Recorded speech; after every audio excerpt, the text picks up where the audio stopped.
Ma copine a fait quelque chose d'horrible, j'essaie de me venger mais ça ne fonctionne pas, donnez-moi des conseils. Tous les 2 week-ends pendant quelques mois elle faisait une soirée entre filles et elle sortait avec ses copines, parfois elle m'envoyait des messages avec des photos, parfois je n'avais rien jusqu'au lendemain matin et elle dormait chez l'une de ses amies. J'ai évoqué à quelques reprises que je n'aimais pas être dans l'ignorance à propos de ces soirées. Mais elle m'a dit que je devais juste lui faire confiance. Je n'aimais vraiment pas ça mais ça n'avait pas d'importance à la fin car elle a décidé de se couper de ce groupe d'amis et de réduire sa consommation d'alcool. Notre relation a continué.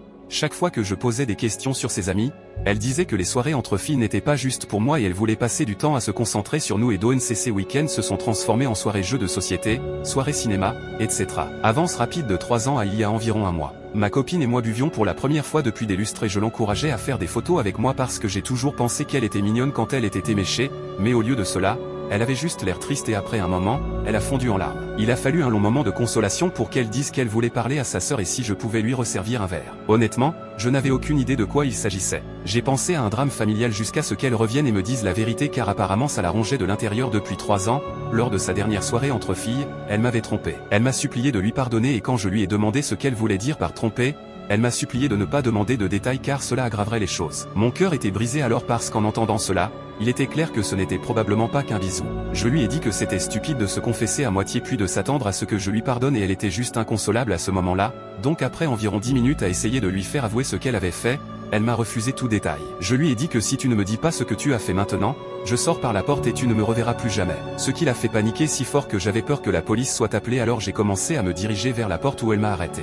Elle a avoué qu'elle avait couché avec 2 hommes que ses amis avaient rencontrés cette nuit-là. Elle a essayé de me serrer dans ses bras pour m'empêcher de partir, mais je l'ai gardée à distance des bras et je ne pouvais même pas penser à quoi demander. J'avais l'impression que ma vie s'était effondrée. Je lui ai dit d'aller au lit et on en reparlera le matin et j'avais prévu de partir mais elle a fini par s'accrocher à moi en me suppliant de rester la nuit. Toute la nuit, j'ai juste mijoté dans ma colère alors qu'elle gémissait dans ma poitrine avant de s'endormir. Le matin venu, elle ressemblait à un cadavre. Toute sa vie a été vidée de son visage. Je lui ai demandé d'expliquer ce qui s'était passé en détail et si je découvrais n'importe quand plus tard qu'elle avait sauté un détail ou obscurci quelque chose, je ne lui pardonnerai jamais. Elle a essentiellement expliqué que 2 gars traînaient dans le groupe avec eux et offraient des verres à tout le monde et qu'elle croyait qu'ils s'en foutaient d'elle alors quand ils ont finalement commencé à lui parler, elle s'est sentie validée. Elle est partie avec eux pour faire la fête après la soirée et c'est là qu'ils se sont rapprochés. Son discours sonnait comme l'aboutissement de 3 ans de réflexion ce soir-là. La première question qui me venait à l'esprit était donc les 2 en même temps. Ce à quoi elle a dit oui et cela m'a glacé le sang. J'ai ensuite demandé si elle avait encore des contacts avec eux, ce à quoi elle a répondu qu'elle ne connaissait même pas leur nom. J'ai demandé si elle avait subi un test de MST auquel elle avait l'air un peu ennuyée au début, puis a immédiatement baissé le visage et elle a dit oui et il portait une protection. J'ai dû demander en plus si le test de MST était négatif, ce à quoi elle a dit oui. J'ai alors commencé à chercher des raisons.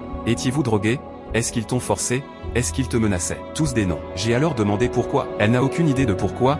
Elle me dit qu'elle s'en fichait à ce moment-là et qu'une fois qu'ils ont fini, elle savait qu'elle avait merdé. Je lui ai demandé si c'était la seule fois et elle a dit oui mais a ensuite ajouté qu'elle avait aussi embrassé un mec quand elle était sortie mais qu'elle s'en souvenait très peu. Je suis ensuite entré dans les détails à ce sujet. Combien de temps avant le sexe était le baiser? Pourquoi n'a-t-elle pas arrêté de sortir après le baiser? Elle n'avait pas de bonne réponse à cela et a juste commencé à s'excuser en disant qu'elle n'était plus comme ça, elle ne voulait pas me perdre. Je lui ai dit que je voulais rompre. Ce qui l'a fait paniquer et commencer à plaider pour que nous puissions arranger les choses. Nous avons eu des flashbacks sur notre relation, sur la façon dont je pense que tout ce que nous avons fait est faux puisque la femme avec qui je sors est cette personne culpabilisée d'elle-même et j'aurais rompu avec elle si elle avait été honnête. Elle a dit que cette nuit était la nuit qui lui avait fait réaliser qu'elle m'aimait plus que tout et qu'elle ne voulait pas me perdre. Je lui ai alors demandé si elle me pardonnerait si c'était l'inverse et elle a dit oui très rapidement. Je lui ai dit que si elle était à la maison un week-end sur 2 en se demandant si je sortais avec des amis ou si je la trompais avec une inconnue et que je rentrais à la maison et je m'excuserais, est-ce qu'elle me pardonnerait? Elle a dit que si j'étais honnête à ce sujet et que je ne recommencerais pas, alors oui, elle le ferait. J'ai dit qu'elle mentait mais elle a maintenu ses propos en disant que c'était honnêtement ce qu'elle ressentait. Alors j'ai fini par lui dire que tous les 2 week-ends, je sors et tu n'auras plus de nouvelles de moi avant le lendemain. Et tu devras juste me faire confiance. Je pouvais voir qu'elle rêvait de dire non mais il était trop tard pour elle. Alors nous sommes retournés à nos vies normales. J'étais évidemment froid avec elle au début, mais elle m'a juré qu'elle pensait que nous allions nous en sortir. Le week-end est arrivé et j'ai dit que je sortais et elle ressemblait à un fantôme mais ne m'a pas arrêté. Je suppose qu'elle pensait que je bluffais. Je suis allé chez mes amis qui connaissaient toute la situation et nous avons juste regardé quelques émissions de télévision et bu quelques verres. J'ai ignoré tous ces messages pendant le temps et quand je suis rentré à la maison, elle m'a fait un gros câlin et m'a embrassé et je ne lui ai rien raconté. C'est devenu une routine et elle se promenait comme un zombie 24 heures sur 24 et 7 jours sur 7 et j'ai pensé à abandonner le fait de la faire souffrir chaque week-end parce que j'ai vu la femme que j'aimais pendant un bref instant. Mais l'idée qu'elle m'ait trompé me ramènerait toujours à cette envie de vengeance. Un de mes amis m'a dit que ce que je faisais était diabolique et que je devrais la larguer si je ne pouvais pas lui pardonner, ce à quoi je suis d'accord. Je ne suis pas excité de la voir mourir de l'intérieur, honnêtement, je me sens mal parce que je sais que maintenant elle serait une petite amie loyale, Mais je ne peux plus l'aimer. J'ai besoin de lui dire maintenant qu'il n'y a rien que nous puissions faire pour arranger ça. Je ne peux pas passer au-dessus de ce qu'elle a fait. Mais je m'inquiète des retombées de cette situation que je lui ai fait subir.